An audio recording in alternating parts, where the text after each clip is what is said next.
नमस्कार दोस्तों, स्वागत है आप सभी को।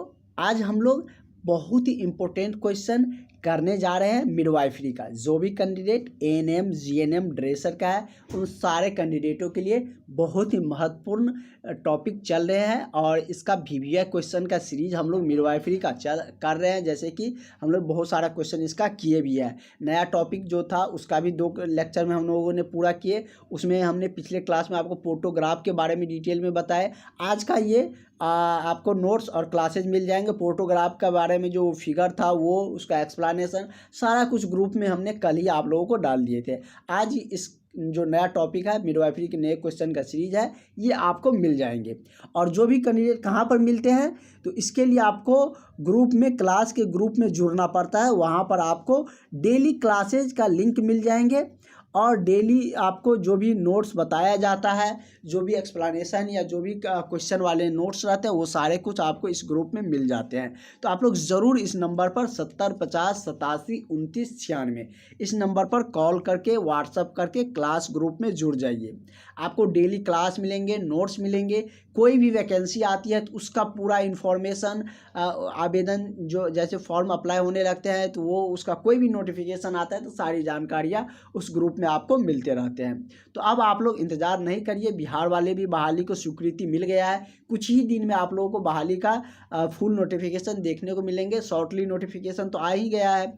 तो अब आप लोग अपनी तैयारी में लेट बिल्कुल भी नहीं करें, नहीं तो आपका रिजल्ट आपसे दूर चला जाएगा। फिर बाद में नहीं कहिएगा सर मेरा सिलेक्शन नहीं हुआ, क्योंकि आप लोग तो क्लास में जुड़िएगा ही, लेट से ज़रूर जुड़िएगा, लेकिन लास्ट में जुड़ने से कोई फ़ायदा उतना होंगे नहीं। आप बहुत ज़्यादा जीनियस रहिएगा तभी आपका सिलेक्शन लास्ट में जुड़ने से होंगे, नहीं तो आप लोगों को स्टार्टिंग से ही थोड़ा थोड़ा करके पढ़ते चलिएगा, निश्चित रूप से आपका सिलेक्शन होगा।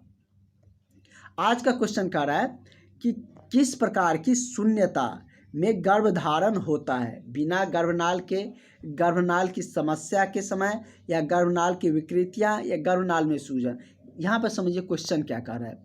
क्वेश्चन कह रहा है कि शून्यता में गर्भधारण, तो शून्यता में जो गर्भधारण होते हैं वो गर्भनाल के समस्या में किस प्रकार में होते हैं, तो गर्भनाल के समस्या के दौरान शून्यता में गर्भधारण होते हैं। शून्यता का मतलब आप जानते हैं, कोई चीज़ है तो उसको काउंट किया जाता, नहीं है तो उसको शून्य में काउंट किया जाता। गर्भधारण नहीं है तो मतलब उसे शून्यता, मतलब गर्भधारण क्षमता नहीं है या नहीं कर सकता है किसी रीजन से, वो क्या है रीजन, तो गर्भनाल की समस्या। ठीक है, इसका करेक्ट आंसर आपका ऑप्शन नंबर बी हो जाएगा।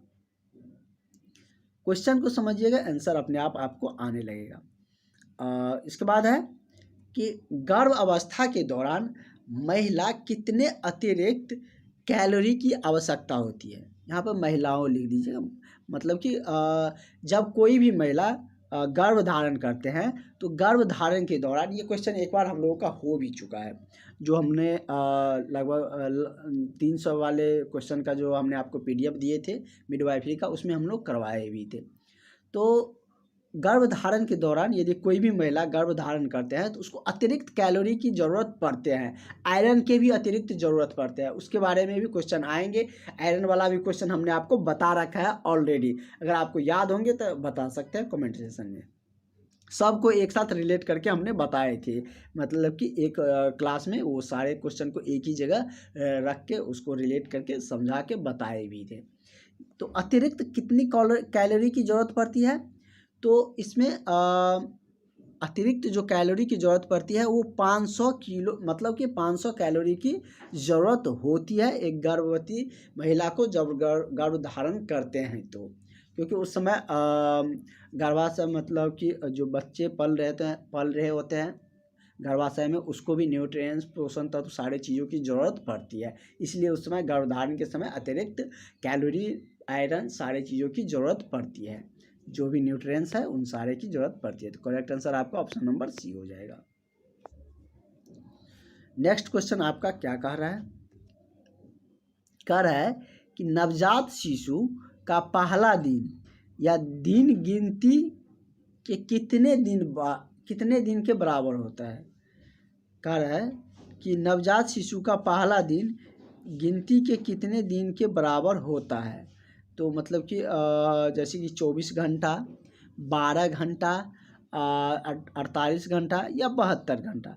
तो नवजात शिशु का जो पहला दिन है वो गिनती के अनुसार या गिनती से कितने दिन के बराबर होता है, मतलब कि 72 मतलब कि घंटे के बराबर उसका दिन होते हैं। तो इसका मतलब करेक्ट आंसर आपका क्या हो जाएगा, घंटे के टर्म में पूछे जा रहे हैं तो 72 हो जाएगा। नेक्स्ट क्वेश्चन आपका है कि गर्भधारण, क्या कह रहा है कि गर्भधारण का सबसे स्वाभाविक तरीका क्या है। यहाँ पे स्वाभाविक अच्छे से मतलब कि लिखा हुआ नहीं प्रिंट किया, मतलब कि गर्भधारण के समय मतलब स्वाभाविक सबसे अच्छा तरीका, मतलब कि जैसे कि इसमें बहुत सारा ऑप्शन आपको दिया गया है। जैसे इसमें मतलब कि इसमें ये होंगे, क्वेश्चन में थोड़ा सा त्रुटि लग रहा है कि गर्भधारण का सबसे स्वाभाविक तरीका क्या है, मतलब कि गर्भधारण को रोकने का सबसे स्वाभाविक तरीका क्या होगा। जैसे कि कॉन्डोम दिया है, उसके बाद क्या होगा, दूसरा है गर्भ निरोधक पिल्स, उसके बाद है पुलिंग आउट मेथ जिसको जीपीओ कहते हैं, या निर्धारण की गई डिटंग से निरोध जो गर्भ निरोधन होते हैं वो। तो गर्भधारण का सबसे स्वाभाविक तरीका क्या होता है, तो जो निर्धारण की गई डिटंग से जो निरोधन गर्भ निरोधन किया था वो, मतलब कि इसका सबसे क्या है स्वामित्व तरीका होते हैं। तो इसका करेक्ट आंसर आपका ऑप्शन नंबर क्या हो जाएगा, ऑप्शन नंबर आपका डी हो जाएगा। नेक्स्ट क्वेश्चन कह रहा है कि साइकोसोमिटक जो स्त्री क्या होती है, मतलब साइकोमोटिकस जो स्त्री है, मतलब कि किस केस में उसको साइकोसोमिटक कहा जाता है, किस स्त्री को किस केस में, मतलब कि किस केस में, जब बच्चा को जन्म देता है उस केस में, या जब किसी भी रोगी का इलाज कर सकती है उस केस में, या जीवन धारा के लिए अपने बच्चों की आवश्यकता नहीं होती है, या गर्भनाल के समस्या होती है। मतलब कि किस टाइप में किसी स्त्री को कहा जाता है साइकोसोमिटक। जैसे बच्चा को जन्म देते समय रहेंगे तो उसको साइकोसोमिटक कहेंगे, या किसी रोगी की इलाज कर सकती है उस समय। तो इसमें कब कहा जाता है, तो जब जीवन धारा के लिए अपने बच्चों की आवश्यकता नहीं होती है, मतलब कि तो उसके लिए क्या कहा जाता है, उस टाइप की स्त्री को मतलब कि क्या कहा जाता है, तो साइकोसोमिटक। ठीक है, इसका करेक्ट आंसर आपका ऑप्शन नंबर सी हो जाएगा। अगला क्वेश्चन आपका कह रहा है कि गर्भ अवस्था के दौरान, क्या कह रहा है, गर्भ अवस्था के दौरान ज़रूरत के हिसाब से अधिक आहार कितने महीने तक लिया जा सकता है, मतलब कि जितना ज़रूरत है उससे अधिक आहार कितने महीने तक लेना चाहिए, और उसके बाद ज़रूरत से ज़्यादा मतलब जो आहार है वो नहीं लेना चाहिए। ये कहने का तात्पर्य है, इसका सीधा कहने का है कि गर्भधारण के दौरान ज़रूरत के हिसाब से अधिक आहार कितने महीनों तक लिया जा सकता है, 2 महीने, 4 महीने, 6 महीने, या पूरे गर्भ अवस्था के दौरान। तो इसमें कह रहा है कि गर्भधारण के मतलब कि जो ज़रूरत होंगे, जो गर्भधारण करेंगे, कोई भी महिला गर्भधारण करते हैं तो उसकी ज़रूरत के हिसाब से थोड़ा सा अधिक आहार लेना पड़ता है, या चाहे पोषक तत्व को लेकर, चाहे न्यूट्रिएंट्स, जैसे कि क्या जितना भोजन करते हैं उससे अधिक मात्रा में अलग से क्या करते हैं, आयरन की डोज जो भी मेडिसिन होते हैं वो देते हैं। ये सब पूरे गर्भ अवस्था के पीरियड के दौरान चलते हैं, मतलब कि गर्भ अवस्था के दौरान ज़रूरत के हिसाब से थोड़ा अधिक आहार न्यूट्रिएंट्स की ज़रूरत होती है। जैसे कि हमने अभी ही देखे थे कि किसी भी गर्भवती महिला को अधिक कैलोरी की ज़रूरत पड़ती है, सिर्फ कैलोरी ही नहीं और भी पोषक तत्वों की आवश्यकता पड़ती है। तो अधिक पोषक तत्व मिलेंगे कहाँ से, तो जितना भोजन की आवश्यकता उससे थोड़ा अधिक, मतलब इतना नहीं कि मतलब ज़्यादा अपकार कर जाए, जितना मतलब कि शरीर पाचन कर सके। तो उससे क्या होंगे कि जो भी अतिरिक्त हमारे जो भी उस बॉडी को अतिरिक्त ज़रूरत होंगे न्यूट्रिएंट्स के वो मिलेंगे। ठीक है, तो ये कब तक पर कि मतलब कि होना चाहिए, तो पूरा गर्भ अवस्था के दौरान। तो इसका करेक्ट आंसर क्या हो जाएगा, ऑप्शन नंबर आपका डी हो जाएगा। बहुत ही इजी था, इसमें थोड़ा सा समझने का था और कुछ इसमें उतना था नहीं। अगला क्वेश्चन क्या कह रहा है, कह रहा है कि नवजात शिशु, क्या है कि नवजात शिशु के नाभिक को कब बंद किया जाना चाहिए। मतलब जब बच्चा जन्म लेते हैं तो जन्म के कितने समय बाद या कब बंद उसके नाभिक नाल को बंद कर देना चाहिए। जैसे चिमटा टाइप का होता है वो लगाते हैं ना शिशु में, जन्म के कुछ समय बाद देखते हैं। तो वही आपसे पूछे जा रहे हैं कि नवजात शिशु को जो नाभिक में कब तक, मतलब कि नाभिक को कब तक बंद किया जाना, मतलब कि कब तक उसको बंद किया जाता है। कब बंद किया जाना नहीं है, मतलब कि कब तक उसको बंद किया जाना चाहिए, मतलब कि कब तक उसको बंद करके रखा जाता है नाभिक नाल को। जैसे 1 घंटे के अंदर या 2 घंटे के अंदर या 24 घंटे के अंदर या 48 घंटे के अंदर। तो ये नाभिक नाल को कब बंद कर दिया जाता है, मतलब या बंद करके रखा जाता है। तो ये कब किया जाता है, तो ये 2 घंटे के अंदर में। कब, तो जब जन्म लेते हैं शिशु, तो नवजात शिशु, तो उसके 2 घंटे के अंतराल पर नाभिक नाल को बंद कर दिया जाता है। ठीक है, तो इसका करेक्ट आंसर आपका क्या हो जाएगा, ऑप्शन नंबर आपका बी सही हो जाएगा। नेक्स्ट क्वेश्चन है हम लोगों का, कह रहा है कि गर्भ अवस्था के दौरान, क्या कह रहा है कि गर्भ अवस्था के दौरान महिला को कौन सी स्थिति में सोना चाहिए। मतलब कि जैसे सोने का बहुत सारे तरीका होता है ना, करवट, जैसे कि कोई मतलब सीधा सोते हैं या पेट के बल से सोते हैं या लेफ्ट या राइट करवट लेकर सोते हैं। तो वही कह रहा है कि मतलब कि गर्भ धारण के समय में ये सब चीज़ों को ध्यान रखा जाता है, ये सब चीज़ों पर केयर किए जाते हैं। जब आप लोग जॉब पे जाइएगा, आप लोग की जब नियुक्ति होंगे, तो जब भी कोई गर्भवती पेशेंट आएंगे तो उसको ये सब सलाहें आपको देना पड़ेगा कि किस तरीके से गर्भवती महिला को मतलब कि सोना चाहिए। पेट के बल से या पेट के बल के नीचे, मतलब कि पीठ के जैसे सीधा सोते हैं, या सीधे पीठ के साथ, या पेट के बल के ऊपर। तो कैसे सोया जाता है, तो पेट बल के नीचे, मतलब कि पेट बल के नीचे मतलब कि सोए जाते हैं। कि कब, तो गर्भवती किसी में जब गर्भ धारण करते हैं तो पेट बल के नीचे मतलब कि उसको सोए जाते हैं। ये उसका सोने का मतलब कि सही तरीका है।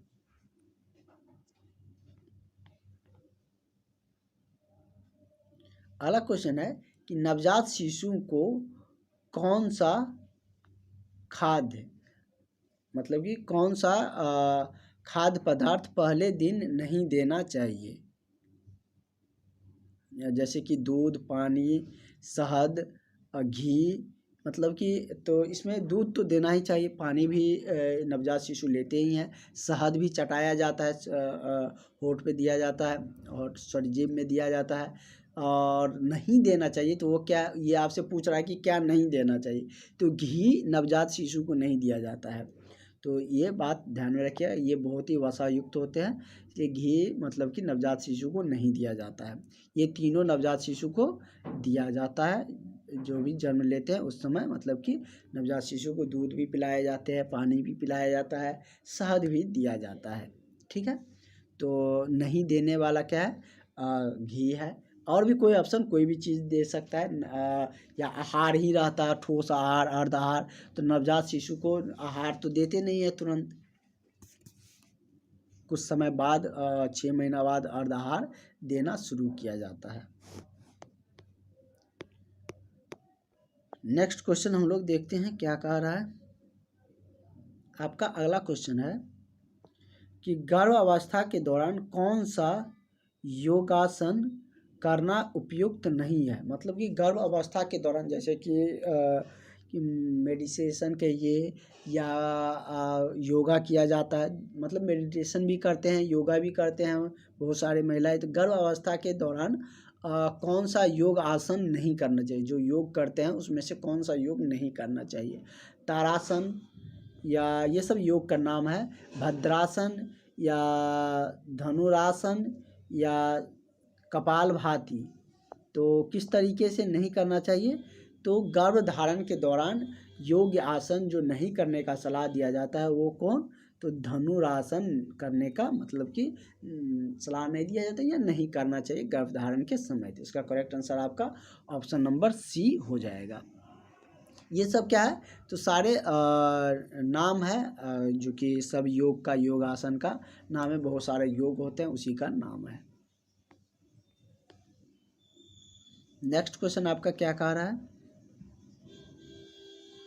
अगला क्वेश्चन कह रहा है कि सिजेरियन संजीवनी योजना, क्या कह रहा है कि सिजेरियन संजीवनी योजना किसके लिए विकसित की गई है, गर्भधारण से पहले माँ के लिए, या सिसेरियन डिलीवरी के बाद माँ को, या नवजात शिशु, या डॉक्टर। तो ये सिसेरियन संजीवनी योजना जो विकसित किया गया है, ये किया गया है सिसेरियन डिलीवरी के बाद माँ को, मतलब कि सिसेरियन डिलीवरी के बाद माँ के लिए ये योजना शुरू किया गया है। क्या, तो सिसेरियन संजीवनी योजना, नाम से ही क्लियर था, क्वेश्चन में सिसेरियन था तो सिसेरियन तो आएंगे ही। तो क्या था, सिसेरियन जो योजना है वो सिसेरियन से ही संबंधित रहेंगे। सिसेरियन संजीवनी योजना सिसेरियन डिलीवरी के बाद माँ के लिए शुरू किया गया है, मतलब कि विकसित किया गया, शुरू नहीं विकसित किया गया है। तो करेक्ट आंसर आपका क्या हो जाएगा, आपका ऑप्शन नंबर बी इसका सही आंसर हो जाएगा।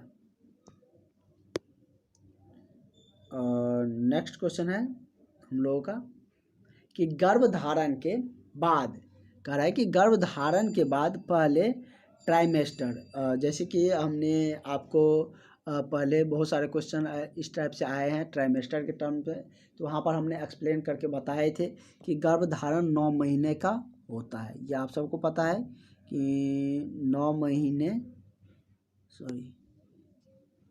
महीने का जो गर्भधारण होता है उसमें क्या होता है कि ट्राइमेस्टर के टर्म में बांटा जाता है, 3-3 महीना कल के। ये पहला ट्राइमेस्टर है या प्रथम तिमाही है, हिंदी में प्रथम क्या कहते हैं, प्रथम तिमाही, या इंग्लिश में इसको प्रथम first trimester, second trimester, third trimester कहते हैं।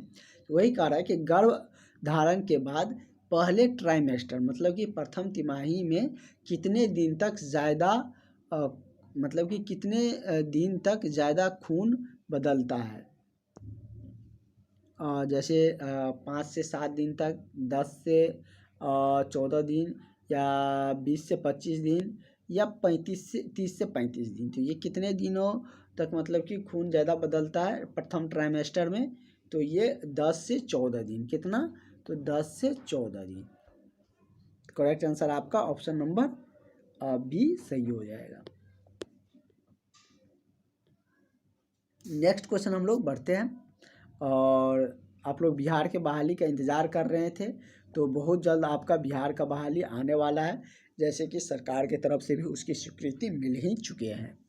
अगला क्वेश्चन कह रहा है कि गर्भधारण के दौरान बालक की लात से पहले कौन सा हृदय संबंधित तंत्रिका प्रणाली विकसित होती है। कह रहा है कि गर्भधारण के दौरान बालक की जो लात से पहले हृदय की संबंधित कौन सा तंत्रिका, क्योंकि बहुत सारा बॉडी तंत्रिकाओं से बहुत सारे जो बोन्स का लीजिए, कार्टिलेज का लीजिए, उपास्थि, जो कि इन सारी चीज़ों से जो बने रहते हैं, बहुत सारे उत्तक रहते हैं। तो वही कह रहा है कि मतलब कि हृदय संबंधी जो तंत्रिका प्रणाली है किसका विकसित बालक की लात से पहले होता है, दिल का, जिगर का, मस्तिष्क का, या किडनी का।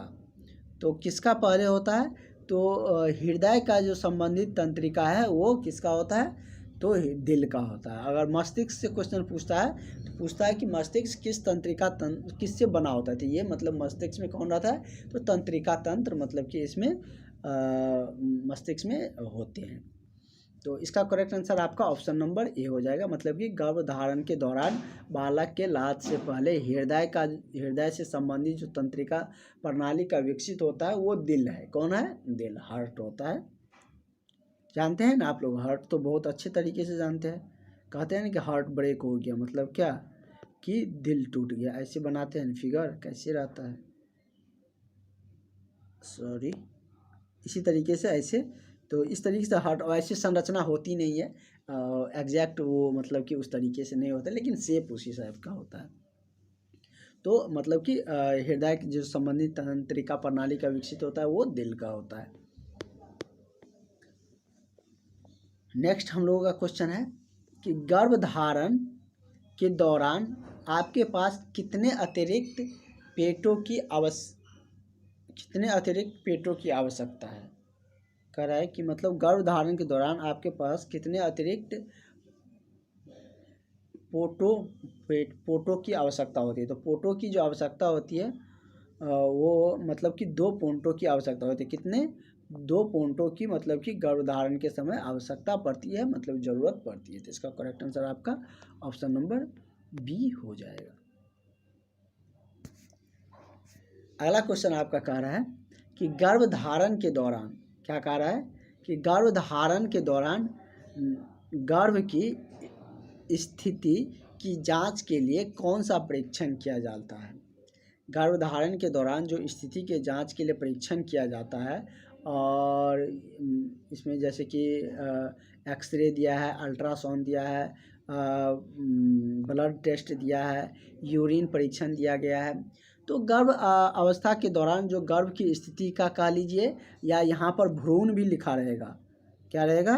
भ्रूण भी लिखा रहेगा। भ्रूण के जांच के लिए, या इसी से मतलब कि हार्ट का भी, जैसे कि किडनी का, वृक्का, इन सब का भी जांच किया जाता है। किससे? तो अल्ट्रासाउंड से। किससे?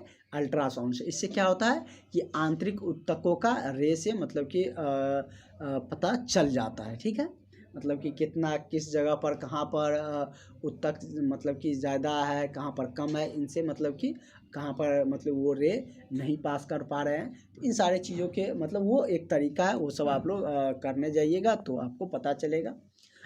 तो मतलब कि गर्भधारण के जो दौरान जो गर्भ की स्थिति का जांच किया जाता है वो अल्ट्रासाउंड से किए जाते हैं, या वो यहाँ पर रहेगा कि भ्रूण की जो परीक्षण किया जाता है वो किससे किया जाता है, तो अल्ट्रासाउंड से किया जाता है। ठीक है, तो इसका करेक्ट आंसर आपका क्या हो जाएगा? ऑप्शन नंबर आपका ए सही हो जाएगा। ठीक है, और आगे का हम लोग जो क्वेश्चन रहेंगे उसको नेक्स्ट क्लास में और कंटिन्यू करेंगे। बहुत ही ये क्वेश्चन सब आसान है, ज़्यादा दिक्कत है नहीं। और इसके बाद होगा तो अल्ट्रासाउंड के बारे में और हम कल चर्चा करेंगे, और इससे आगे की जो क्वेश्चन है उन सबको कल हम लोग कंटिन्यू रखेंगे। और इस तरीके से आप लोगों का कंटिन्यू क्लासेस चल रहे हैं। जो भी अभ्यर्थी अभी तक भी क्लास नहीं ज्वाइन किए हैं वो सारे कैंडिडेट इस नंबर पर 70 50 87 29 96 इस नंबर पर कॉल करके, व्हाट्सअप करके क्लास में ज़रूर जुड़ जाइएगा, जिससे कि आपकी तैयारी बेहतर हो सके और आप इसी बार अपना जॉब ले सके। आपकी तैयारी अच्छे रहेंगे तभी आपका रिजल्ट होगा, और आप उसमें आपका मेरिट लिस्ट बन सकता है। ठीक है, तो आगे की क्लासेज हम लोग को चलते रहेंगे। मिलते हैं नेक्स्ट क्लास में। Thank you.